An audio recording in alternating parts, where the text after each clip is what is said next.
I realize I'm dealing with a murder. I'm like, oh snap, this is the fresh charge. And when I see the picture, I'm like, damn, this man is a maniac. Like the body was, I seen the body. It was laid out on the slab, stabbed up. So, he ends up telling me the whole story, but I read it in black and white. He was in the room with a guy he was having a relationship with. It was his cellmate. And the cellmate was HIV positive. And they were still having sex. And, according to him, dude was lying about his test results and all of this stuff, saying that he was negative. And when he was able to confirm that the guy was in fact HIV positive, he killed him.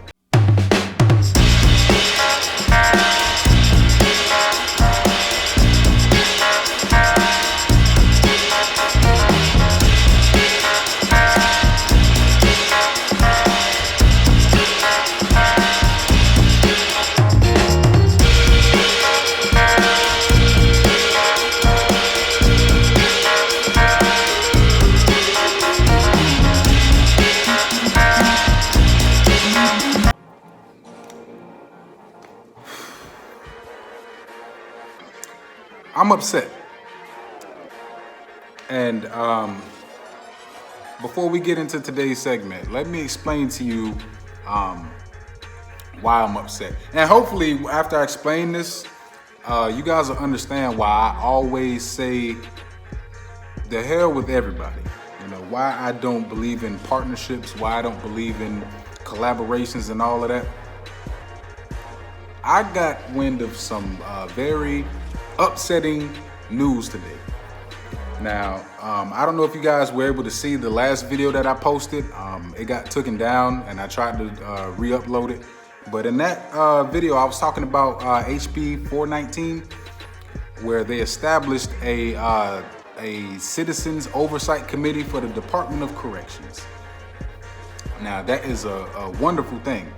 That's what I've been working toward this whole time since I started this podcast, right?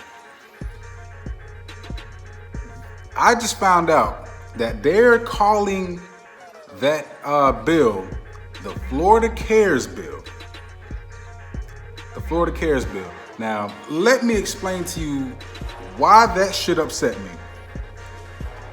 Okay, so first of all, the formation of this committee, it's the brainchild of the convict, folks. I not to take away from anyone or anything, but let me explain to you how that came to be and how it was supposed to go. So since I started this podcast, right, I cover a lot of people who've been murdered in the prison system. And I successfully made contact with a lot of the relatives of the inmates who died. And my goal was to take those relatives and bridge the gap between them and our elected officials, the legislators. And I was doing that. I was reaching out to these people and I'm like, look, we're not gonna forget these stories. We're not gonna, I'm not gonna let your loved ones die in vain. If there's anything that can be done about it, we're gonna do it. So I started taking the relatives and bridging the gap, putting them on the phone with our elected officials. So the reason I did that is because in the end, what I wanted to do was form a Citizens Oversight Committee that was overseen by the relatives of deceased inmates, people who know what it feels like to lose somebody that you love to the Department of Corrections. So I put them in touch with these legislators, and initially I reached out to Anna Escamani, and I still got the emails to prove this stuff. So I reached out to Anna Escamani, and the first thing I did, I pitched the Citizens Oversight Committee to her office.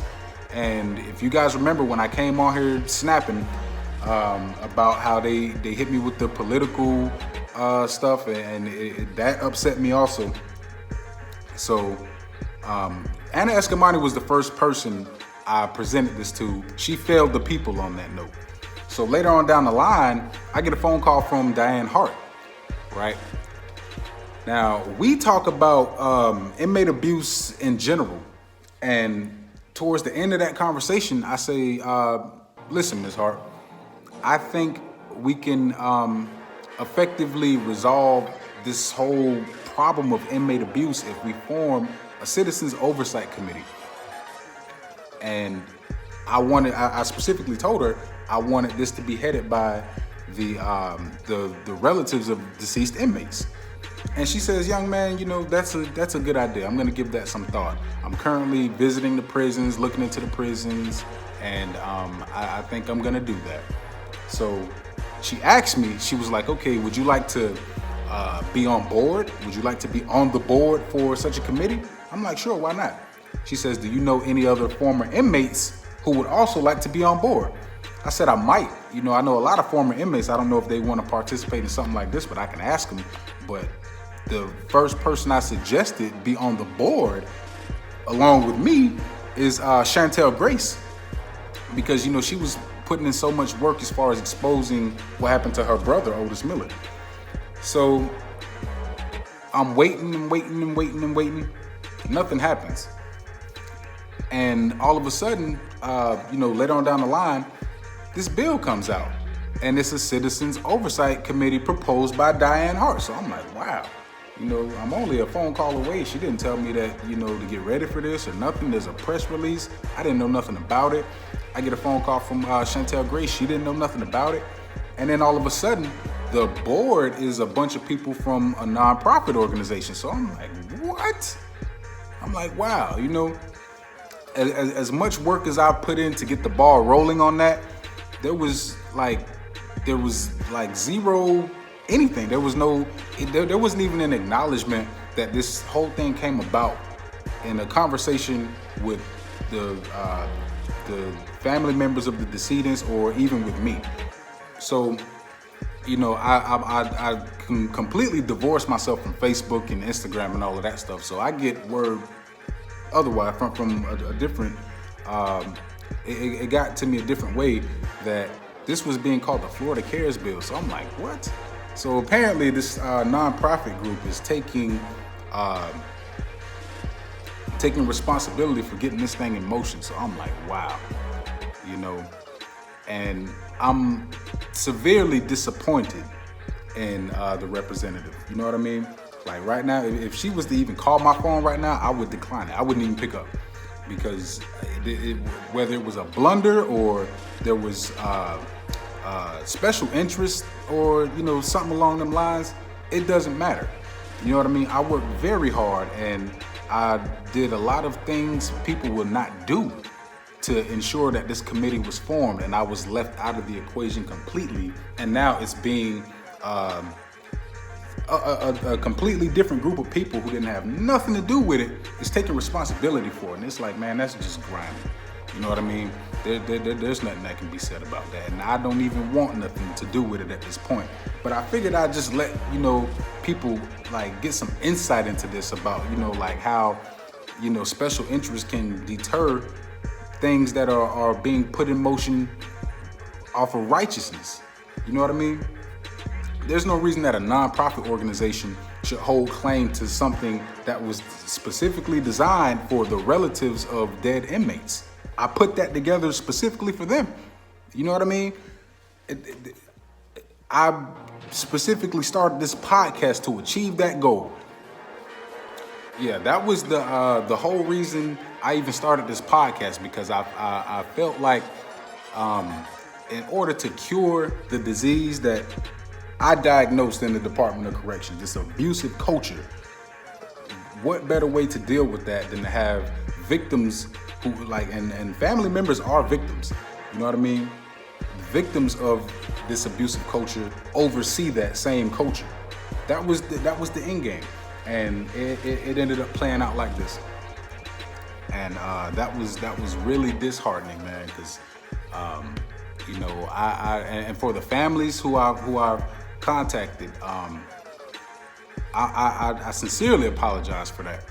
If anything that I said misled you guys into believing that that's how things would would work out to where you guys would actually have some say-so to prevent what's happened to your loved ones from happening to anyone else, I apologize. I was left completely out of the dark.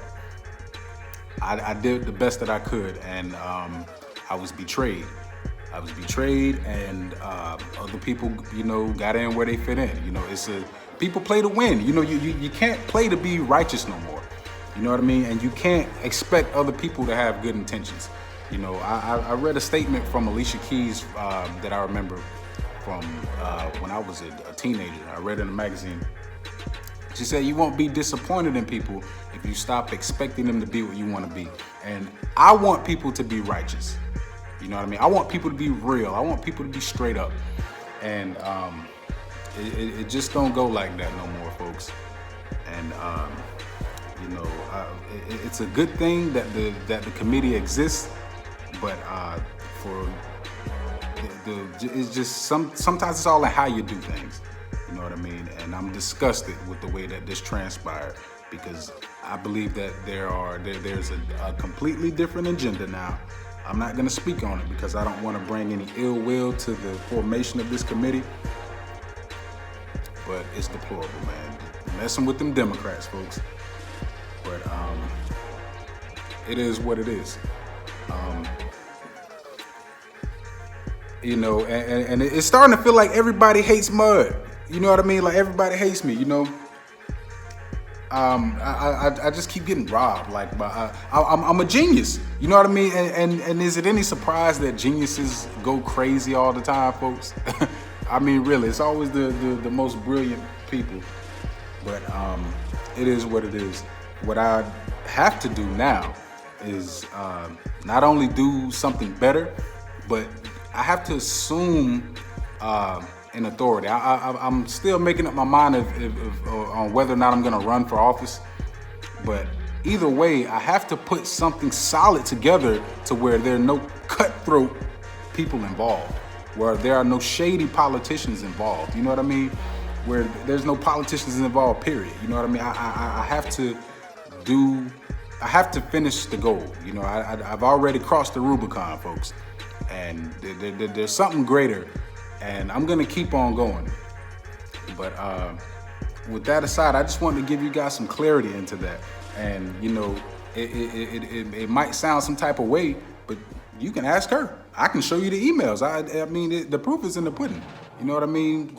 The house surveillance record the whole conversation. You know what I mean? But it's just a damn shame. Speaking of stealing from geniuses,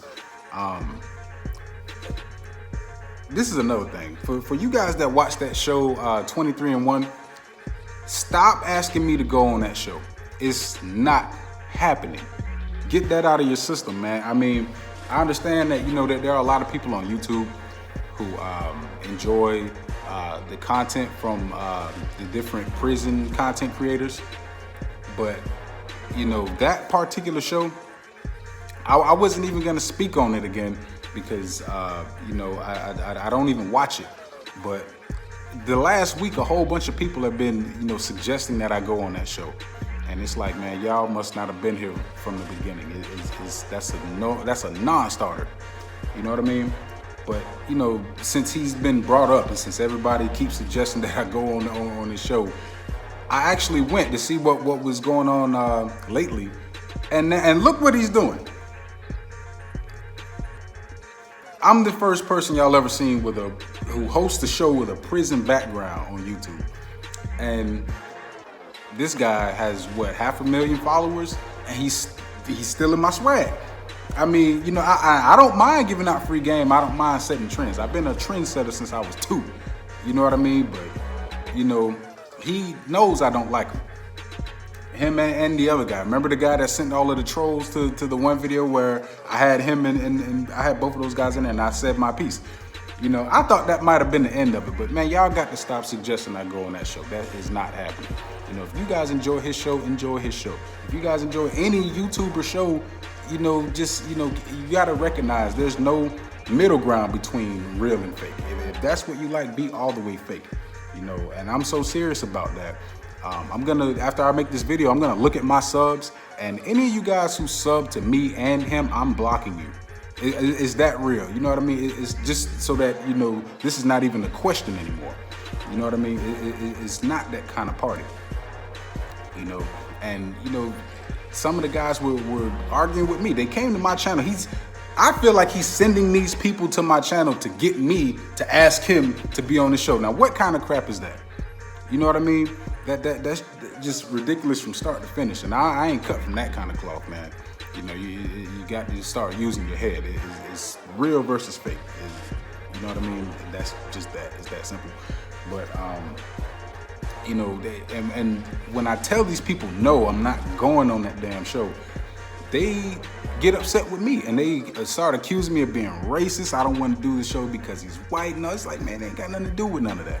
You know what I mean? I just, you know, there's a certain breed of people that attracts each other. Like people, like attracts like. Birds of a feather flock together. I know you've heard that term before. We ain't birds of a feather at all. So expect to see me with people who remind you of me or who I remind you of. You know what I mean? Just think of it like that. So, you know, I just have to, you know, and then I notice, you know, some of their affiliates, like people who they associate with, they're coming to they don't even subscribe to my channel. They'll come to my channel and actually steal some of my content. Like there's one girl that's affiliated with them. You know, I was the first person to put the Milton Gas mugshots and all that stuff on YouTube. Wrote the words on, I set it up the way that it was, put the words on there. They screenshot my thumbnails and put it on their videos and don't subscribe to my channel. I mean, it's just grimy. You know, it's hard being a genius. You know what I mean? It's hard being a trendsetter because, you know, everybody's going to hate you. But, you know, I'm getting used to it. I'm getting used to it. You know, YouTube this is something that I love to do. So I just they gotta get used to seeing stupendous content like the stuff that I put out, and I gotta get used to them stealing it. So it is what it is. So without further ado, folks, today's segment is going to be focused on inmate on inmate murders and how they're put on the back burner. You know, from particularly from the state attorney's office, it's not taken serious. You know, like a murder in society could make headlines. A murder in society, you'll see it on in your local newspapers. You'll see it everywhere on the internet, and it can gain national attention. Inmates kill inmates all the time, and more often than not, they're not held to the same account that they would be held to in society. So the first case I want to talk about is Justin Campos. His case was the case that he went to prison for. That made headlines because Mr. Campos was the victim of a robbery attempt in South Florida. Two guys tried to rob him at a strip club, and he ends up killing both of them. So he goes to prison for a double murder. But what he didn't know at the time of the killing was that the two victims in the case were Latin Kings.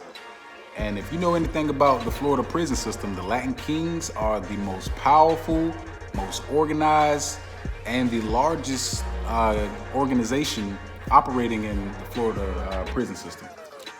So when he gets to prison, I don't know how he allowed this to happen, but he developed a reputation as a king killer. Now, in a certain gang that I'm not gonna name, that's a rank. You know what I mean? That's a certain rank that's given to certain people in a certain organization. So immediately, that was interpreted as some gang stuff. So they put a gangland hit on his head. So he gets to Jackson Correctional Institution, and he gets a $150. Now, $150 is when your face is sliced open, and that allows people to mark you. You know what I mean?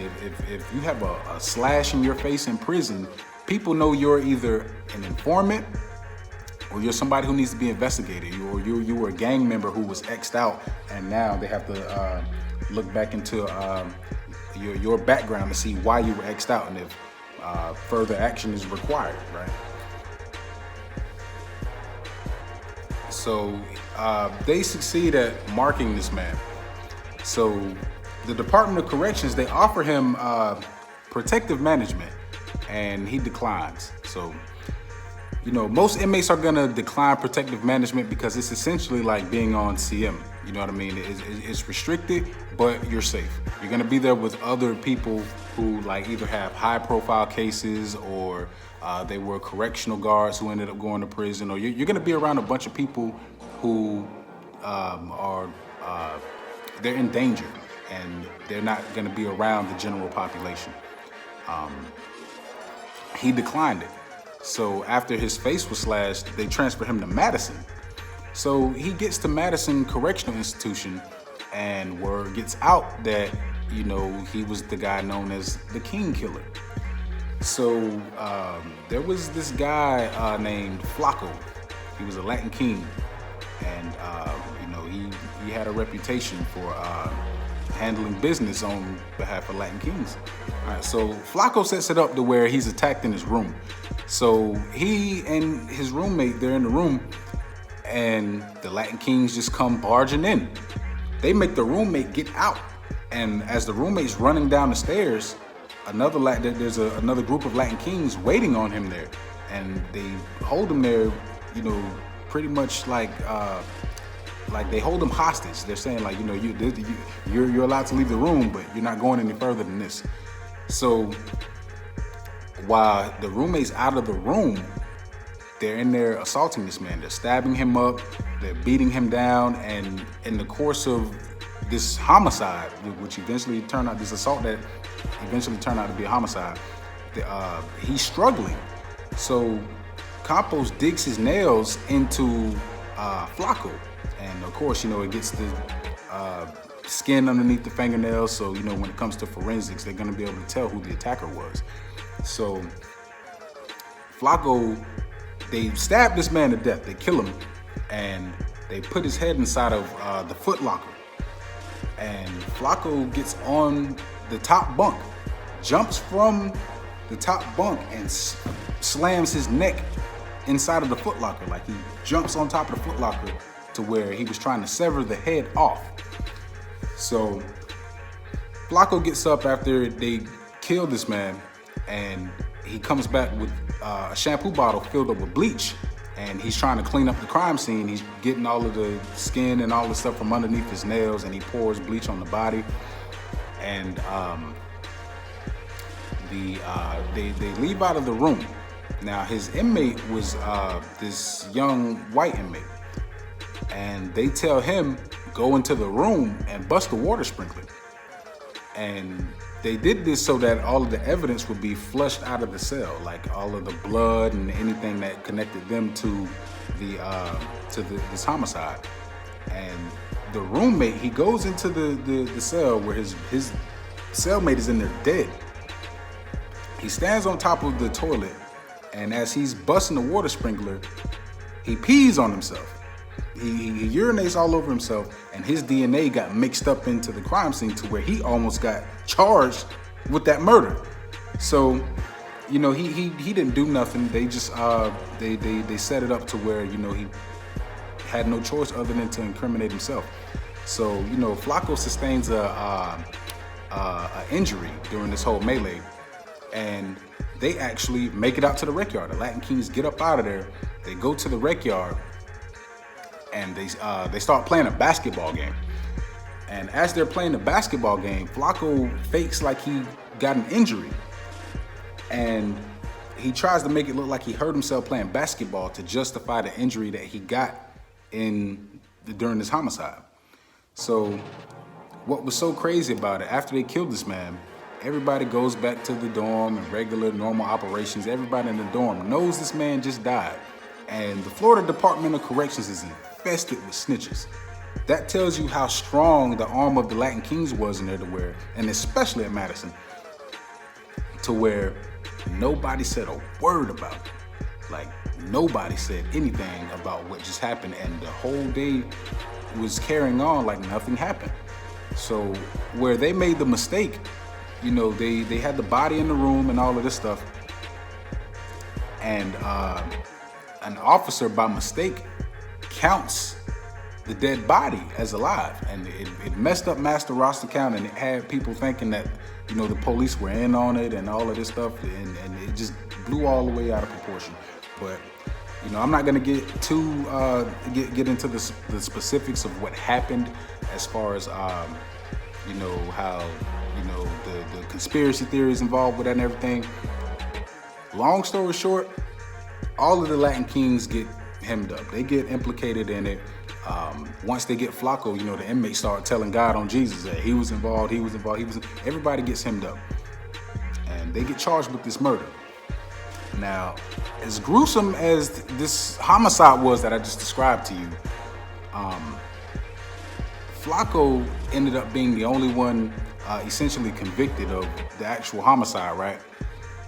He got 7 years in prison. 7 years in prison. For something as grisly as this. Now, Justin Campos' case made headlines, and, his mother was on the record, she voiced her suspicions about staff being involved in this. And while they were negligent, it's not like they actually put the hit out on him. She suspected that they opened up his door for the Latin Kings to get in there and do this.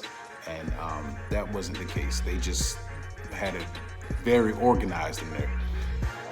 So she also voiced, she was like, when she went to go pick up her son's body, she smelled bleach. And nobody ever explained to her why she smelled bleach. She was calling inspectors, she was calling the prisons. Nobody could explain to her any of this. And when you're not giving answers to someone who's grieving and they've already come across something suspicious, they're gonna start suspecting that all kinds of, there's no telling where their mind's gonna be at, what they're gonna be thinking of. But it was because Flacco came in there with a shampoo bottle filled up with bleach, and he tried to use that to clean the crime scene. He only got 7 years for that. Now, if something like that happened in society, to where somebody, there's a vicious murder, somebody stabbed a million times, they die, and then there's an attempt at severing someone's head, 9 times out of 10, if a person's convicted of that, they're going to death row. And he got less time than I got for a grand theft. So, that's just one case. Now, the next case, we're gonna talk about 3 cases here. The next case, it was these 2 Latin Kings from Orlando. This guy Lopez Lopez and another inmate named Rios. Now, Rios, I was in the dorm with these guys. I was there when this whole thing happened. We ran O-dorm at Golf CI. And Rios was like, he was a frail man. He was a drug addict. And he was one of those inmates who didn't get a lot of money. So he did like little odds and ends to keep food in his locker. And, I was the tattoo man at the time. So I used to, I knew how to make my own ink, but I knew that, since he needed a hustle and, he was my home team, he was from Orlando, I would help him out. I would let him burn my tattoo ink, and, to save me the stress of having the whole dorm smelling like smoke, let him do that. You bring me what I need and I'll pay you. So, he was just like somebody who did odds and ends. And he was pretty much like the do-boy for everybody in the dorm. Like, if anybody needed anything done or they needed to run tickets and send it to another dorm, he'd take the tickets, run it over there, come back with the goods, and they'd break them off. He was just like, he was not a threat to anybody. He was harmless. And Lopez Lopez, being in the Latin King organization, he already knew that guy was a peon in his eyes. But with them being brothers, he was obligated to help him out. So Lopez, he he gets his hands on some K2, and the K2, you know, that was, you know, one of the main hustles in the Florida Department of Corrections. You know, people smoke that stuff, and you know, they go crazy, and if somebody dies on that stuff, the rest of the compound is gonna want to smoke that. You know, whatever killed them, that's the brand they're gonna want to smoke. It was Red Dragon when I was in there. But Lopez Lopez, he entrusted Rios with these drugs, and it's like, man, you know, you giving drugs to a drug addict. What you expect? You really expect to see some money, like, behind that? Like, you had to be smarter than that. But you know, sometimes when you're gang affiliated, you got to go against your sense of reason sometimes to do stuff that the gang is gonna most likely force you to do. Now, Rios gets these drugs and he smokes them, and the little bit he does sell, he does not. He tries to play Lopez like, you know, he could just do whatever he wanted with this man's with his business. Now, I described Rios. He was a frail man, drug addict. Lopez Lopez was a gargantuan man. He was practically a Goliath. And I actually heard from a correctional officer that he was the biggest inmate in the Florida Department of Corrections. The biggest man in Florida, the biggest inmate in the Florida Department of Corrections. A fight, I mean, that's completely unreasonable. That is unreasonable. That's literally like taking Andre the Giant and making him fight Floyd Mayweather. You probably, I mean, and saying Floyd Mayweather is actually like, that's a compliment to Rios. But size-wise, that's the lineup. So Lopez Lopez, he feels like he has to teach Rios a lesson. You know what I mean? So he goes in there, he puts his hands on him. The first hit put him down, the second one crushed his windpipe. And Lopez Lopez was on camera doing this. Now, the state attorney looks at it like, okay, well, this man's already serving a life sentence. The crime wasn't gruesome enough to where, you know, we can ask for the death penalty. What is giving him another life sentence gonna do? They dropped his charges. So, you know, Rios, my guess was that he didn't even have family out there. And they probably cremated his body or buried him at Boot Hill or whatever they did with him. And Lopez Lopez is, I mean, it's like nothing happened. He's not on death row. You can't put him in a more secure prison because Gulf is one of the maximum security prisons. You know what I mean? So he essentially killed this man, got away with it on camera, killed this man. So, you know, if you have somebody who's at risk of being attacked by another inmate, 9 times out of 10, they're not gonna get no justice. You know what I mean? Because if they get killed by a lifer, it's not even at fault of the Department of Corrections, it's the state attorney's office. They don't wanna expend any resources to achieve a conviction that's not going to have an effect, essentially. You know what I mean? Morally, they have an obligation, but we're talking about people without morals. We're talking about people who send people to prison for 20 years for having a drug addiction and give them half that for whenever a cop murders somebody in their home eating ice cream. You know what I mean? These people are without morals. They play to win. So that's case number 2. Case number 3. This is a weird one. This is like something you'd see on that TV show Oz or something like that, you know. Remember in, I think it was the video before this one, or 2 videos ago, I spoke about an inmate named Sparkles that was, you know, known for killing his roommates. He was in the cell with inmate Michael Parker, right? Now, I'm gonna tell you how I met him. Now, Sparkles, we used to call him Felicia in the prison. And I was at CFRC when I met him. Now, you know, I was on my way to see him. We were in the confinement units. And when he came in, they put him in the cell, and he's the type of person don't miss a beat. Like he's gonna, listen to everything that happens. Any way the wind blows, he's listening. You know what I mean? So he's listening to all of these inmates. They're sending me their legal work. They're sending me grievances, and I'm doing everybody's law work. I was the chain gang lawyer in the confinement unit. Everybody trying to appeal the DRs. Everybody trying to get things back in the court system. I was the one doing it. So he yells out to me one day. It's like room 19. He says, "They say you Johnny Cochran." I'm like, "I don't know about no Johnny Cochran, but I know what I know. What's up?" He says, "How much you charge me to do my case? I want to see if I can beat a charge that I'm facing." So I'm like, "All right, I don't know how you're gonna get it to me. I mean, unless you got a fishing line or you can get it to me sheet by sheet. These guards ain't passing nothing." So he was like, "Don't worry, I got that taken care of." And this is his first day in there.